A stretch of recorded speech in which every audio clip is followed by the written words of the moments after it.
ধরনের কথা হলো? কোথায় ড্রেসিং টেবিল থেকে একবারে ডিভোর্সে চলে গেল? কি গো? হ্যাঁ বলছি কি, একটা কথা জিজ্ঞেস বলবো? কি? বলছি একটু দোকানে যাবে আমার সাথে? কে? মুদিখানার দোকান? না, তাহলে ওই একটা ড্রেসিং টেবিল কিনবো। কি কিনবে? ফার্নিচারের দোকানে যাব। Dressing table? এই ড্রেসিং এই দেখো, এত সুন্দর একটা ড্রেসিং টেবিল আছে আর তোমার পোষাচ্ছে না, আবার ড্রেসিং টেবিল কিনবে? কি সুন্দর বলো তো ড্রেসিং টেবিলটা।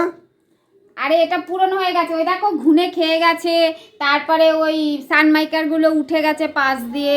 একটা ওই তোমার সুন্দর ড্রেসিং টেবিল দেখে এসেছি। ওই যে ওয়ার্ড্রপটা যেদিন কিনতে গেলাম না, সেই দিন একটা সুন্দর ড্রেসিং টেবিল দেখে এসেছি। তো ওইটা কিনে দেবে আমাকে? এ দেখো রেডি হয়েই আছি যাব বলে। আমি তো জানি তুমি বললেই কিনে দেবে, তাই জন্য রেডি হয়ে নিয়েছি, তারপরে তোমায় বলছি চলো না। ও, ড্রেসিং টেবিলটা পুরনো হয়ে গেছে তাই জন্য ওটা বদলে এখন নতুন দরকার, তাই তো? হ্যাঁ, তা আমিও তো পুরনো হয়ে গেছি, তাহলে আমাকে বদলে এবার নতুন কর। शाबाश बेटा। তুমি আর ড্রেসিং টেবিল এক হলো? না, এক না আবার কি আছে? ও পুরনো হয়ে গেছে চলবে না, আমিও পুরনো হয়ে গেছি চলবে না। আরে তুমি তো আমার বর। তো ও তো ড্রেসিং টেবিল, ওটা তো এখন এত হাতে পয়সা নেই, অত হবে না ড্রেসিং টেবিল। এই সেদিনকে ওয়ার্ড্রপ কিনেছো, এবার পয়সা এবারে গাছে ফলে না। দাও না গো, দাও না, চলো না যাই, চলো। দাও না, ওরকম করছো কেন? এ দাঁড়াও একটু, এ দেখো কাগজটা দেখো, সরকার থেকে পরিষ্কার লিখেছে কোনো বাজে খরচ করা যাবে না, যেটা প্রয়োজন নেই সেই জিনিস কিনবেন না, কোনো বাড়তি খরচ করবেন না, পয়সা জমান, বারবার লিখে দিয়েছে পয়সা জমান। অবস্থা দেশের ভালো না, যে কাজেই এখন বেকার খরচ করার দরকার নেই। সুন্দর ড্রেসিং টেবিল আছে, দিব্যি মুখ দেখা যাচ্ছে, একদম ড্রেসিং টেবিলের কথা বলবে না, মানে মাথাটা গরম করে দেবে না, বুঝেছো? अच्छा তোমার হচ্ছে দিন রাত খালি এটা কিনে দাও, ওটা কিনে দাও, সেটা কিনে দাও, পাগল করে দেবে। আরে পয়সাটা আসে কোথার থেকে, হ্যাঁ বোঝো না? দাও না, দাও না, আর চাইবো না এই ড্রেসিং হ্যাঁ, ওই টেবিল। একটা একটা করে বলবে আর বলে আচ্ছা। না না না, ড্রেসিং টেবিলটা কেনা হয়ে গেলে আর আমি বলবোই না কিছু কিনে দিতে। আমি কথা দিচ্ছি আর বলবো না, দাও না। এর দাম তো অনেক, কত? হ্যাঁ, দাম তো হবে একটু। সুন্দর ড্রেসিং টেবিল সে এখনকার দিনে বেরিয়েছে না, সুন্দর ড্রেসিং টেবিলগুলো, ওইগুলো তাও মোটামুটি তাও 50,000 টাকা তো হবেই, বেশি বই কম হবে না। 50,000 টাকা গাছে ফলে তো, পারবো আর নিয়ে আসবো। তুমি পারবে, চলো না, দাও না, দাও। হ্যাঁ, হ্যাঁ, ওরকম করছো কেন? দাও দাও আচ্ছা দাও আচ্ছা দাও। ধত্তেরি। কোথায় যাচ্ছো? উঠে দাঁড়ালে কেন? যাবে তাহলে চলো। আসছি আসছি, দাঁড়াও। আসছি আসছি মানে কোথায় যাবে? আমি একটু বেরোচ্ছি।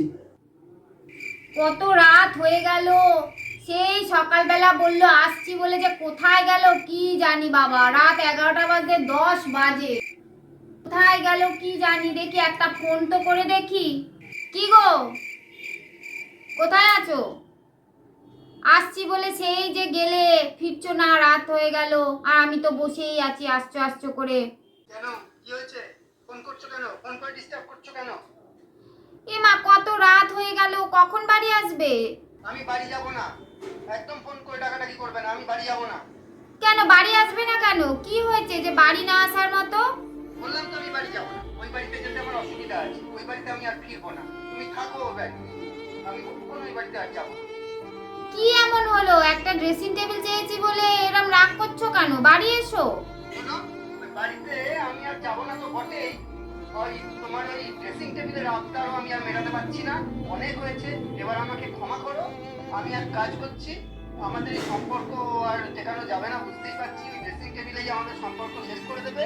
তা আমি তোমাকে ঠিক সময় মতো ডিভোর্স চিঠিটা পাঠিয়ে দেবো, তুমি সই করে দেবে, ব্যাস হয়ে যাবে। যাও তুমি, তারপরে বাপের বাড়ি থেকে যত খুশি ড্রেসিং টেবিল কেনো না, আমি পারবো না তোমার ড্রেসিং টেবিল।